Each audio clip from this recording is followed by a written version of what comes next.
Hello students, आज exercise 3.5 के 4 number से बताया जाएगा।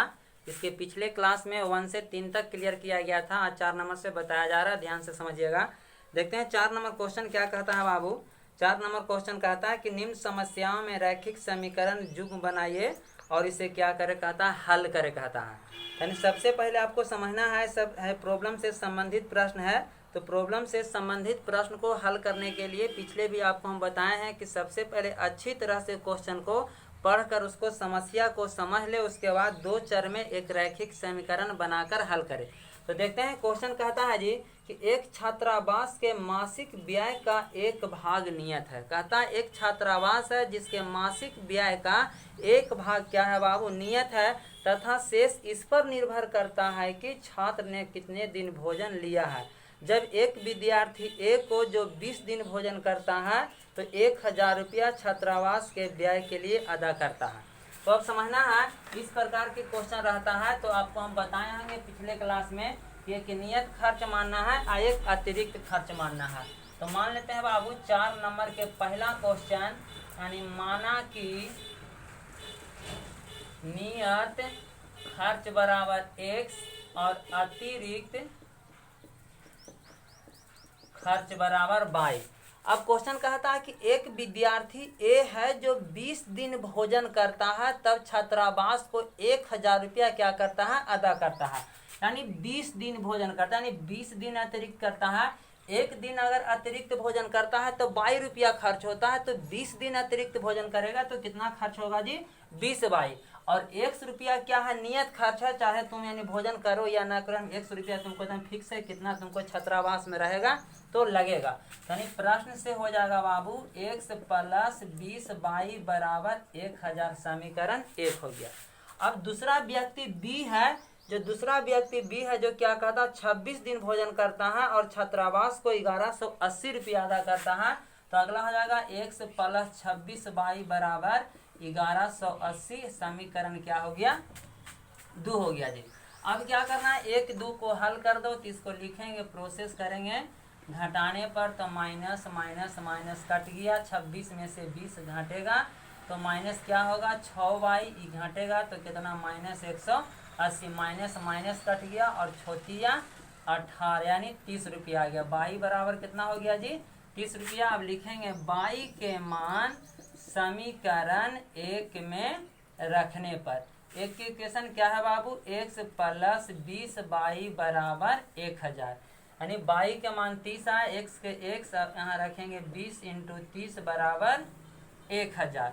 यानी x 3 दूनी 6, यानी ये हो जाएगा 600 बराबर के दूसरे पक्ष में जाएगा तो 1000 - 600 यानी x बराबर घटेगा तो 400 रुपया। यानी 400 रुपया नियत खर्च आया और अतिरिक्त खर्च कितना आया, 30 रुपया। इस प्रकार से आपको चौथा के पहला नंबर क्या हो गया जी, क्लियर हो गया। अब दूसरा नंबर आपको समझना है।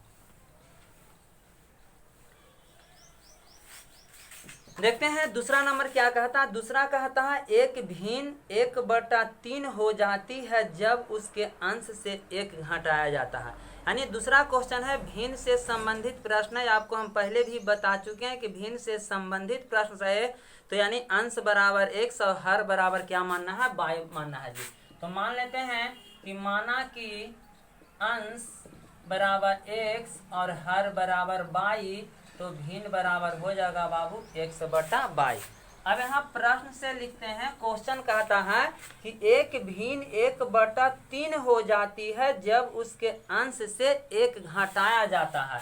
यानी एक भिन्न है जो 1/3 होता है कब, जब उसके अंश से 1 घटाया जाता है। तो लिखेंगे x - 1/y बराबर 1/3। इसको हल कर देंगे, यानी गुना करेंगे तो 3x - 3 बराबर y, 3x - y बराबर 3। समीकरण 1 हो जाएगा। अब दूसरी स्थिति क्या कहता है बाबू, दूसरी स्थिति से क्वेश्चन कहता है कि और वह 1/4 हो जाती है जब हर में 8 जोड़ा जाता है। अब x + y + 8 बराबर 1/4। और दूसरी स्थिति कहता है कि भिन्न 1/4 हो जाता है तब जब हर में 8 जोड़ा जाता है। तिरछा तिरछी गुना करेंगे 4x बाई प्लस 8 हो जाएगा जी। अब क्या करेंगे, यानी 4x बाई को हम इधर लाएंगे तो माइनस बाई बराबर 8, समीकरण क्या हो गया 2। अब 1 और 2 से हल कर दो, 1 और 2 से, तो एक की इक्वेशन क्या है जी 3x माइनस बाई बराबर 3 और 2 की इक्वेशन क्या है यानी 4x माइनस बाई बराबर 8। अब इसको हम क्या करेंगे, घटाने पर लिखेंगे, यानी क्योंकि बाई बाई कट रहा है तो हम बताए हैं जब चिन्ह यदि समान होता है तो प्रोसेस लिखाता है घटाने पर। तो चिन्ह बदल जाएगा, माइनस ये प्लस, ये माइनस कट गया, 4 में से 3 घटेगा, माइनस एक्स, 8 में से 3 घटेगा, माइनस 5, माइनस माइनस कट गया, एक्स का मान क्या हो गया 5 हो गया। अब लिखेंगे एक्स के मान समीकरण 1 में रखने पर। तो एक की इक्वेशन क्या कहता है बाबू, एक नंबर कहता है 3x minus by, 3x minus by बराबर 3, एक्स के मान 5, यहाँ 5 धरेंगे तो 5 3 15 माइनस बाई बराबर 3, 3 को इधर लाएंगे तो 15 माइनस 3 बराबर बाई, यानी बाई बराबर कितना हो जाएगा 12।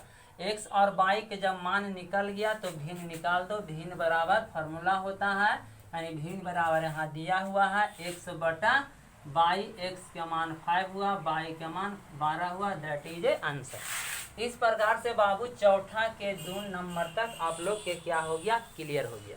अब चलते हैं तीसरा नंबर देखते हैं, तीसरा नंबर क्या कहता है,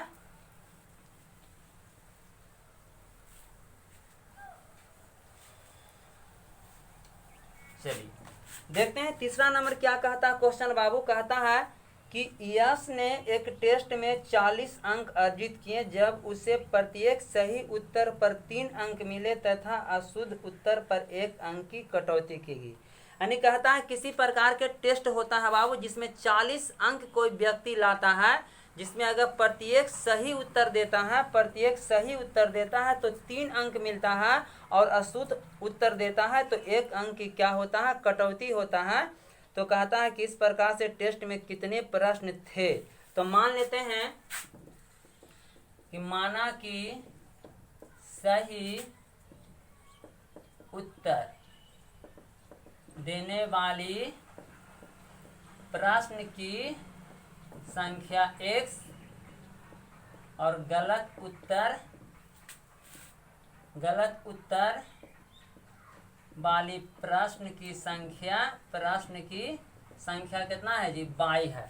अब क्वेश्चन कहता है बाबू कि 40 अंक अर्जित करता है जब उसे प्रत्येक सही उत्तर पर 3 अंक मिलता है, यानी सही उत्तर देता है, मानते हैं कि x उत्तर सही देता है तो इसको 3 मिलेगा, यानी 3x हो जाएगा, और माइनस बाई बराबर 40, और क्या करता है गलत उत्तर पर 1 अंक की कटौती होता है, 3x माइनस बाई बराबर 40, समीकरण 1। और दूसरा क्या कहता है, दूसरी स्थिति से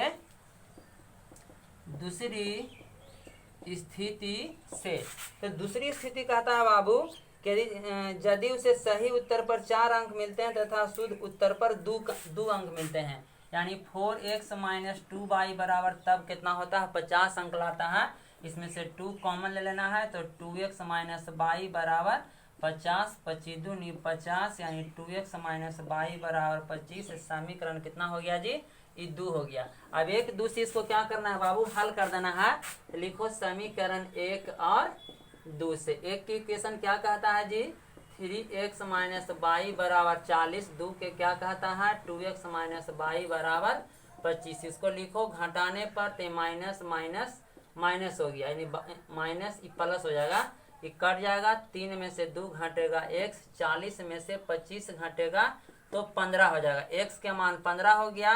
अब नीचे लिखेंगे x के मान समीकरण 1 में रखने पर। 1 की इक्वेशन क्या है जी 3x माइनस बाई बराबर 40, x के मान 15, तो यहाँ 15 धरेंगे तो 15 तिया 45 माइनस बाई बराबर 40, 40 को इधर लाएंगे तो 45 माइनस 40 बराबर 22, यानी 5 बराबर 22, यानी 22 बराबर 5। यानी सही उत्तर के संख्या हम x माने थे, गलत उत्तर की संख्या 22 माने थे, यानी x का मान कितना 15 प्रश्न के सही आंसर दिया और 5 प्रश्न के गलत आंसर दिया, ये दोनों मिला के यानी कितना हो गया कुल प्रश्न की संख्या बराबर x प्लस 22, यानी 15 प्लस 5 बराबर कितना हो गया बाबू 20 आंसर हो गया। इस प्रकार से आप लोग के चौथा के 3 नंबर तक क्या हो गया जी, क्लियर हो गया। अब चलते हैं चौथा और पांचवा, 2 क्वेश्चन इसमें और बच रहा है, इसको देख लेते हैं।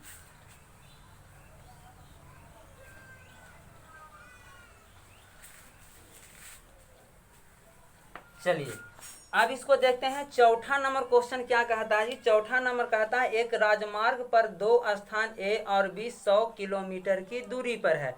क्वेश्चन कहता है कि एक राजमार्ग है जिसमें 2 स्थान ए और बी है जो 100 किलोमीटर की दूरी पर है। राजमार्ग माने क्या होता है बाबू, रास्ता। तो सबसे पहले एक हम रास्ता पार लेते हैं, मानते हैं कि ए स्थान यहाँ है और बी स्थान यहाँ है, दोनों के बीच की दूरी कितना है, 100 किलोमीटर है। दोनों के बीच की दूरी कितना है, 100 किलोमीटर है।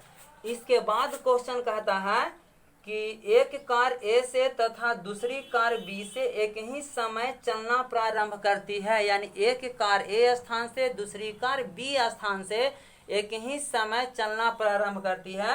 यानी कहता है दूसरी कार बी से एक ही समय चलना प्रारंभ करती है। यदि ये कारें भिन्न भिन्न चाल से एक ही दिशा में चलती है तो 5 घंटे क्या करता है, पश्चात मिलता है। इनसे समझना बाबू, यानी कहता है एक राजमार्ग है जिस पर 2 स्थान ए और बी है, जो दोनों स्थान के बीच की दूरी क्या है, 100 किलोमीटर है, यानी 100 किलोमीटर है। अब कहता है कि एक कार ए स्थान से दूसरी कार बी स्थान से एक ही समय एक ही दिशा में चलना प्रारंभ करती है तो 5 घंटे पश्चात क्या करता है, मिल जाता है। तो मानते हैं सपोज दैट, यानी ए स्थान से चलने वाली कार की चाल और बी स्थान से चलने वाली कार की चाल यहाँ सी बिंदु पर 5 घंटा के बाद क्या होता है, मिल जाता है। तो कहता है कि यानी ए स्थान से चलने वाली कार की चाल तथा बी स्थान से चलने वाली कार की चाल ज्ञात करें। तो पहले हम मान लेंगे बाबू कि माना कि ए स्थान से चलने वाली कार की चाल बराबर x और बाई स्थान से चलने वाली कार की चाल, बाई कहते हैं बी स्थान जी, यानी माना कि ए स्थान से चलने वाली कार की चाल बराबर x और बी स्थान से चलने वाली कार की चाल बराबर बाई मान लेते हैं। अब यहाँ लिखते हैं बाबू कि ए स्थान से चलने वाली कार के दूरी, तो यानी अभी आपको हम बताएं कि यानी ए स्थान से जो कार चलता है और बी स्थान से जो कार चलता है 5 घंटा के बाद यानी सी बिंदु पर क्या करता है जी, मिल जाता है। यदि 5 घंटा के बाद सी बिंदु पर मिलता है तो ए स्थान से चलने वाली कार की दूरी क्या हो जाएगा, AC हो जाएगा। और दूरी बराबर फॉर्मूला होता है चाल गुने समय, यानी AC बराबर चाल कितना माने हैं, ए स्थान से जो कार चलता है उसको x माने हैं चाल, और इसका समय कितना है 5, यानी AC बराबर कितना हो जाएगा 5x। अब लिखेंगे बी स्थान से चलने वाली कार की दूरी, तो बी स्थान से क्या हो जाएगा जी, BC बराबर क्या हो जाएगा 5/।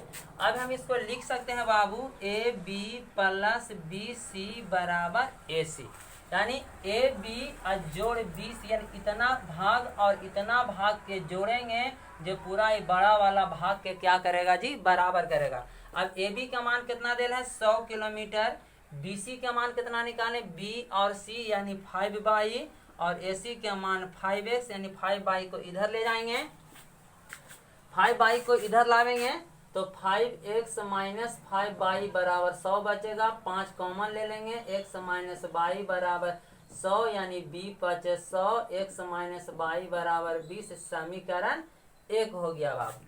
अब देखना है दूसरी स्थिति क्या कहता है। दूसरी स्थिति कहता है कि यदि दोनों कार एक दूसरे के विपरीत दिशा में चलता है तो 1 घंटे पश्चात क्या करता है, मिल जाता है। यानी मानते हैं यदि विपरीत दिशा में चलता है तो डी बिंदु पर इधर से ए कार इधर से बी कार यदि चलता है तो डी बिंदु पर 1 घंटा पश्चात क्या करता है जी, मिल जाता है। तो 1 घंटा पश्चात करेगा। इस प्रकार से भाषा में तुम लोग लिख सकते हो कि ए स्थान से चलने वाली कार की दूरी, तो AD, और दूरी वाला फॉर्मूला होता है चाल गुने समय, तो चाल तो x है और समय कितना है यानी O1 है, यानी AD के मान A और D के मान x हो जाएगा और BD का मान कितना हो जाएगा, 22 हो जाएगा। BD का मान कितना हो जाएगा, 22 हो जाएगा।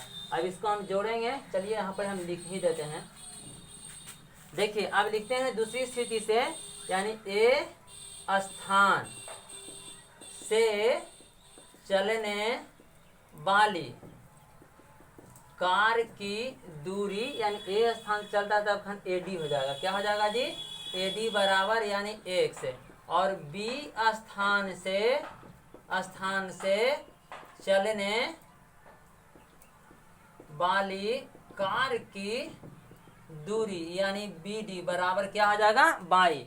यानी इतना का मान x हो गया, इतना का मान 22 हो गया, तो इतना भाग जोड़ेंगे। अब इसको लिख सकते हैं कि AD और जोड़ BD बराबर क्या लिखेंगे, AB लिखेंगे। AD के मान x और BD के मान 22 और AB के मान कितना, 100। समीकरण क्या हो गया, 2 हो गया। अब एक दूसरे इसको क्या करना है बाबू, हल करना है, लिखना है समीकरण 1 और 2 से। तो एक की इक्वेशन क्या है जी, x माइनस 22 बराबर 20 और x प्लस 22 बराबर 100। यानी इसको लिखेंगे, जोड़ने पर लिखेंगे तो कट जाएगा, x 2x हो जाएगा। 100 और 20 जोड़ेंगे तो 120, 60 दूनी 120, यानी x बराबर 60 हो गया।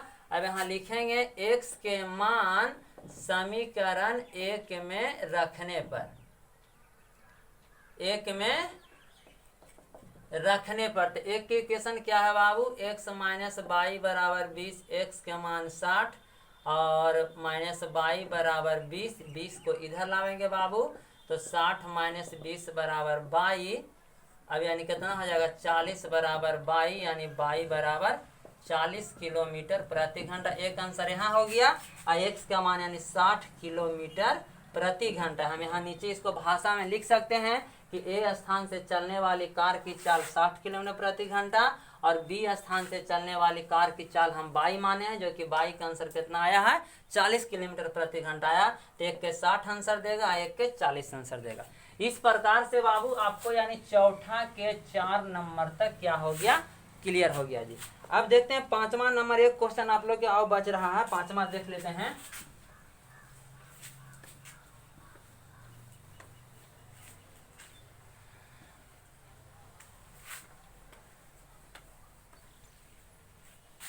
चलिए 5वां नंबर क्वेश्चन क्या कहता है जी, 5वां कहता है कि एक आयत का क्षेत्रफल 9 वर्ग इकाई कम हो जाता है। कहता है एक आयत का जो क्षेत्रफल है 9 वर्ग इकाई कम जाता है, 9 वर्ग इकाई कम जाता है यदि उसकी लंबाई 5 इकाई कम कर दी जाए और चौड़ाई 3 इकाई बढ़ा दी जाए। तो आयत से संबंधित प्रश्न है, तो इसको इस प्रकार से बनाएंगे। मान लेते हैं कि माना कि आयत की लंबाई बराबर x और चौड़ाई बराबर 22, तो क्षेत्रफल बराबर हो जाएगा x/y। क्षेत्रफल बराबर क्या हो जाएगा, लंबाई गुने चौड़ाई यानी x/y हो जाएगा। अब यहाँ प्रश्न से लिखेंगे बाबू, अब लिखेंगे, अब लंबाई कहता है जी कि अब लंबाई क्या करता है, उसकी लंबाई 5 इकाई कम कर दी जाए यानी x माइनस 5, और चौड़ाई क्या कहता है 3 इकाई बढ़ा दी जाए, और चौड़ाई 3 इकाई बढ़ा दी जाए तो 22 प्लस 3, तो क्षेत्रफल कितना हो जाएगा बाबू, क्षेत्रफल x माइनस 5 इंटू 22 प्लस 3। अब जब ऐसा यदि हम प्रोसेस करते हैं तो पहले से जो क्षेत्रफल होता है 9 वर्ग इकाई क्या होता है, कम जाता है। तो अब हम प्रश्न से लिखेंगे जी x माइनस 5 अब 22 प्लस 3 बराबर x/y माइनस 9 लिखेंगे। इसको हल कर देंगे, x में 22 से गुना करेंगे x/y, x में 3 से गुना करेंगे 3x और माइनस 5/y, अब 5 आई 15 बराबर x/y माइनस 9, x/y कट गया, बच गया 3x माइनस 5/y माइनस 9 यहाँ बच रहा, 15 बराबर के दूसरे पक्ष में जाएगा तो प्लस 15 हो जाएगा, यानी 3x माइनस 5/y बराबर 9 6 15, 6 समीकरण 1 हो गया। अब चलते हैं दूसरी स्थिति क्या कहता है बाबू, यानी दूसरी स्थिति से, तो दूसरी स्थिति कहता है कि अब लंबाई, देखते हैं क्वेश्चन क्या कहता है दूसरी स्थिति। अब कहता है कि यदि हम लंबाई को 3 इकाई और चौड़ाई को 2 इकाई बढ़ा दे, लंबाई को 3 इकाई यानी x प्लस 3 और चौड़ाई बराबर क्या हो जाएगा जी 22 प्लस 3, तो क्षेत्रफल हो जाएगा x प्लस 3 और y प्लस 3। ऐसा करने से क्या होता है, ऐसा करने से क्षेत्रफल क्या होता है, 67 वर्ग इकाई क्या होता है, बढ़ जाता है। तो फिर प्रश्न से लिखेंगे यानी x plus 3 into y, sorry, यानी कहता है कि लंबाई 3 इकाई और चौड़ाई 2 इकाई। चौड़ाई का मान 2 है बाबू, यहाँ पर 2 लिखना है, यहाँ पर 2 हो जाएगा, यहाँ पर y प्लस 2 हो जाएगा। अब इतना बराबर क्या होता है, x y प्लस 67, यानी पहले से क्या हो जाएगा, 67 इकाई बढ़ जाएगा। अब इसको हमको हल कर देना है जी, x में y से गुना करेंगे, x y प्लस 2x अब प्लस 3y 3 दूनी 6 बराबर क्या हो जाएगा जी, x y plus 67। x y क्या हो जाएगा, कट जाएगा, बचेगा 2x प्लस 3y और 67 माइनस 6, यानी 2x प्लस 3y बराबर 61। समीकरण 2 हो गया। अब देखो 1 और 2 को हल करो तो 1 में क्या है बाबू, 1 में यानी यहाँ पड़ी x के गुणांक 3 और y के गुणांक 5 है। 2 में x के गुणांक 2 और y के गुणांक क्या है, 3 है। इसे विलोपन विधि से हल करने के लिए आपको हम बताए होंगे पिछले क्लास में 2-3 वीडियो में कि सबसे पहले आपको दिमाग में रखना है कि किसी एक चर को क्या करना है, काटना है। अगर दिमाग में हम रखते हैं कि x चर को काटेंगे तो x का गुणांक हमको क्या करना है, बराबर करना है। यदि दिमाग में रखें कि y चर को काटेंगे तो y के गुणांक को हमको क्या करना है, बराबर करना है। यदि y चर को काटते हो तो तुमको लिखना है कि समीकरण 1 में 3 से और समीकरण 2 में 5 से क्या करने पर, गुना करने पर। यहाँ लिख देंगे कि समीकरण 1 में 3 से तथा समीकरण 2 में 5 से क्या करने पर, यानी गुना करने पर। अब समीकरण 1 में कितना से गुना किया, 3 से, तो 3 तिहाई 9x 3 5 15y और 6 18 हो जाएगा जी।